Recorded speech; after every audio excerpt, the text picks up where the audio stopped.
On dit souvent qu'un simple message peut changer une journée, mais personne ne m'avait prévenu que ce message-là allait changer toute ma vie.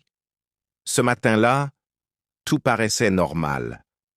Le soleil entrait par la fenêtre, mon téléphone vibrait comme d'habitude, sauf que ce message n'était pas habituel. Il venait d'un numéro inconnu, et il commençait par « Je sais ce que tu ignores encore, mais tu dois te préparer. » J'ai d'abord cru à une blague. Pourtant, au fond de moi, une sensation étrange est apparue. Comme si quelque chose ne tournait pas rond. J'ai répondu simplement « Qui êtes-vous » La réponse a mis 47 secondes. Exactement. Et ce détail, je ne l'oublierai jamais. Le message disait « Regarde autour de toi. Certaines personnes ne sont pas celles que tu crois, et tu vas le découvrir aujourd'hui. » À partir de ce moment, tout a pris une autre dimension. Chaque regard autour de moi semblait différent. Chaque personne que je croyais connaître paraissait soudain cacher quelque chose. Une personne très proche me regardait d'une manière étrange, comme si elle savait un secret que moi j'ignorais. C'est là que j'ai compris, ce message n'était pas une coïncidence, c'était un avertissement.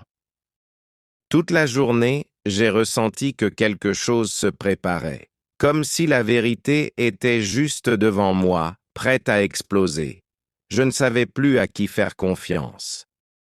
Puis, tard dans la soirée, un deuxième message est arrivé et à ce moment précis, j'ai compris que ma vie n'allait plus jamais être la même.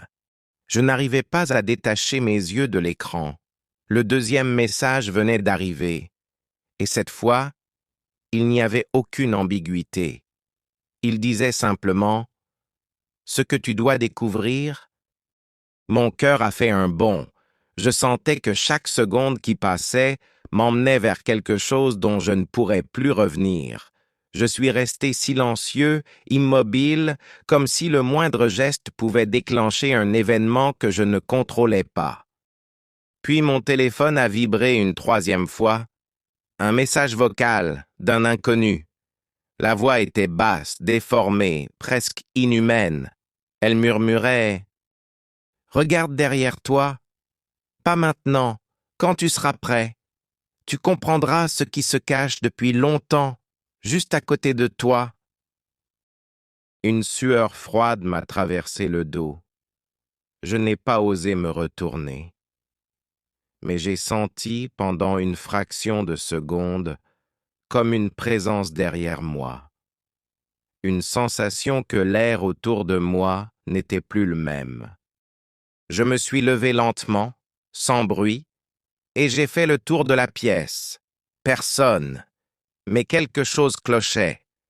Un détail, minuscule, mais impossible à ignorer. Une chaise, près du mur, n'était plus à sa place. Je ne m'en étais même pas souvenu. Qui l'avait déplacée? Et avant même que je puisse réfléchir, un autre message est apparu, plus inquiétant que tous les précédents. Tu n'es plus seul depuis longtemps, mais tu ne l'as jamais remarqué. À ce moment-là, j'ai compris que cette histoire n'était pas juste un jeu, ni une simple mise en garde. C'était un piège qui se refermait sur moi lentement, méthodiquement. J'ai respiré profondément. J'ai pris mon téléphone et j'ai écrit « Que voulez-vous de moi ?» La réponse est arrivée en moins d'une seconde, comme s'ils attendaient que je pose la question. La vérité, la vraie, celle que personne n'a jamais osé te dire. Prépare-toi, la prochaine étape arrive. Et juste après ce message, quelqu'un a frappé à ma porte, une seule fois, un coup sec, très lent, comme si on voulait m'annoncer que tout venait de commencer. La frappe contre la porte résonnait encore dans ma tête, un seul coup, mais un coup capable de faire trembler tout mon corps. Je suis resté immobile, sans respirer. Le silence qui a suivi était si lourd qu'il semblait étouffer tout autour de moi. Puis mon téléphone a vibré. Encore. Un nouveau message, plus court, plus direct. N'ouvre pas, pas encore. J'ai senti mon cœur se serrer. Comment savait-il qu'on venait de frapper? Qui pouvait surveiller chacun de mes gestes, en temps réel? La porte a bougé légèrement comme si quelqu'un venait de poser sa main dessus. Pas pour entrer, juste pour me montrer qu'il était encore là, attendant. Je me suis reculé lentement, sans bruit, jusqu'au milieu de la pièce. L'air était glacé maintenant, comme si la maison entière retenait son souffle avec moi. Un autre message est arrivé, cette fois accompagné d'une photo, une photo prise dans ma propre maison quelques secondes plus tôt. On y voyait la porte exactement comme elle était à cet instant. Mais derrière la porte, on distinguait l'ombre d'une silhouette, une silhouette immobile, trop immobile. Je n'arrivais plus à penser clairement, mes mains tremblaient, mes jambes aussi.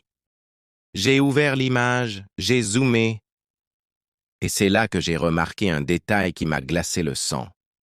La silhouette ne touchait pas le sol. Elle flottait, comme suspendue dans l'air. J'ai levé les yeux vers ma porte. Plus d'ombre, plus rien. Puis un nouveau message. Ce que tu vois n'est que le début. La vérité approche, et elle ne viendra pas seule. À ce moment précis, toutes les lumières de la maison se sont éteintes. Un noir total. Un noir qui avale tout. Et dans cette obscurité, j'ai entendu un souffle, très proche, juste derrière moi. L'obscurité était totale, pas un bruit, à part ce souffle derrière moi, un souffle si proche que je pouvais presque sentir l'air froid glisser contre ma nuque. Je n'osais pas bouger. J'avais l'impression que si je tournais la tête, même d'un millimètre, quelque chose allait me saisir, ou pire, me regarder. Mon téléphone, tombé sur le sol, s'est rallumé seul. Sa lumière blanche a traversé le noir comme une lame. Un nouveau message apparut, sans notification, sans vibration, comme s'il s'était écrit tout seul. « Tu n'es plus dans ta maison, pas vraiment. » Un craquement a résonné dans le silence. Un son lent, comme si quelque chose pliait ou se préparait à se déplacer. J'ai rassemblé tout mon courage. J'ai pris une grande respiration. Et très lentement, j'ai tourné la tête. À mi-chemin, tout s'est figé. Le souffle a stoppé net. L'air est devenu lourd, épais, presque impossible à respirer. Puis, sans prévenir, la lumière de mon téléphone s'est dirigée vers le mur derrière moi. Comme si une main invisible l'avait soulevé, et là, j'ai vu l'ombre. Une silhouette tordue, allongée, déformée, comme si son corps n'obéissait plus aux lois humaines. Ses bras étaient trop longs, sa tête penchée comme si elle cherchait à écouter mon cœur battre, et, surtout, elle avait un sourire sans visage, un sourire qui semblait gravé dans l'obscurité elle-même. Mon téléphone vibra violemment. Un dernier message s'afficha, écrit plus vite qu'aucun humain ne pourrait taper. « Ce n'est pas moi qui t'envoie ces messages, c'est elle. Elle veut que tu continues. Elle n'a pas fini avec toi. » La silhouette a alors avancé d'un pas, silencieusement. Et quand j'ai enfin osé toucher le sol, la silhouette a levé la tête, qu'il ne s'agissait plus d'un avertissement, et dans un murmure qui n'était ni humain ni réel, elle a soufflé. Regarde ton prochain message. La nuit était silencieuse. Trop silencieuse. Même le vent semblait retenir sa respiration, comme s'il savait que quelque chose d'impossible allait se produire. Quelque chose qui n'avait jamais été destiné à être vu par des humains. Je marchais seul dans ce couloir étroit. La lumière vacillante au-dessus de moi clignotait comme un avertissement. Chaque pas résonnait. Toc, Toc, toc, jusqu'à ce que je réalise que ce bruit ne venait plus seulement de mes pas. Quelqu'un ou quelque chose marchait derrière moi. Je me suis arrêté. Le bruit aussi. J'ai fait un pas. Le bruit aussi. J'ai senti mon cœur battre si fort que j'avais l'impression qu'il allait exploser. Quand j'ai tourné la tête, le couloir semblait s'étirer, devenir plus long, comme si l'endroit lui-même refusait de me laisser partir. Et puis, la lumière s'est éteinte. Une obscurité totale, un noir vivant, un noir qui respirait. J'ai entendu une voix à quelques centimètres de mon oreille. Une voix que je n'avais jamais entendue, mais qui prononçait mon nom comme si elle me connaissait depuis toujours. « Pourquoi tu continues, alors que tu sais que quelque chose te suit depuis le début ?» Mon sang s'est glacé. Je n'ai pas répondu, parce qu'on ne répond pas à ce qu'on ne comprend pas. J'ai couru jusqu'à sentir mes jambes brûler. Mais l'obscurité courait aussi. Puis, soudain, une porte est apparue au bout du couloir. Une porte qui n'existait pas avant. Une porte complètement noire, sauf pour un symbole gravé dessus. Un œil ouvert. Un œil qui bougeait. Quand j'ai touché la poignée, l'œil a cligné, et j'ai entendu cette même voix dire « Tu n'as plus le choix maintenant. Entre, ou laisse-moi entrer en toi. » Et c'est là que j'ai compris. Cette histoire n'était jamais à propos de ce qui me suivait. C'était à propos de ce que j'étais en train de devenir. La poignée était glacée, tellement froide qu'elle m'a coupé la peau. Une simple porte, pourtant. Mais j'avais l'impression de toucher quelque chose de vivant. Quelque chose qui ne voulait pas que je parte. Ou pire, quelque chose qui voulait entrer dans mon monde à travers moi. Quand la porte s'est ouverte, il n'y avait pas de pièce derrière, pas de mur, pas de sol, juste un vide. Un vide qui respirait comme une créature géante endormie. Le noir n'était plus seulement une absence de lumière. Il semblait fait de centaines de silhouettes qui bougeaient lentement, comme si elles m'observaient. Je ne pouvais pas voir leurs yeux, mais je sentais leur regard, lourd, froid, pénétrant. Puis l'une d'elles s'est avancée, pas de visage, pas de forme claire, juste une ombre humaine, trop grande pour être réelle, trop mince pour être vivante. Elle n'a pas marché, elle a glissé vers moi. Je voulais reculer, mais les murs derrière moi avaient disparu. Le couloir n'existait plus. C'était comme si la porte avait avalé toute la réalité autour de moi. Alors la silhouette a levé un bras, lentement, et a pointé mon cœur. Et j'ai compris. Ce n'était pas la première fois qu'elle me voyait. Elle me connaissait, depuis longtemps, depuis avant ma naissance peut-être. Puis elle a parlé sans bouche, sans son, une voix qui résonnait à l'intérieur de ma tête. Tu pensais que tu étais suivi, alors que tu étais appelé. Mon sang s'est figé. Un bruit sourd a résonné dans le vide. Un battement, comme un cœur géant, mais ce n'était pas le mien. Chaque pulsation faisait trembler les silhouettes. La voix a continué. Tu es déjà de notre côté. Tu ne l'as simplement pas encore accepté. Je voulais hurler, je voulais courir, je voulais me réveiller, mais il n'y avait plus de sortie, plus de lumière, plus de monde. Juste cette vérité terrifiante. La porte n'était pas là pour m'emmener quelque part. Elle était là pour me révéler ce que je devais devenir.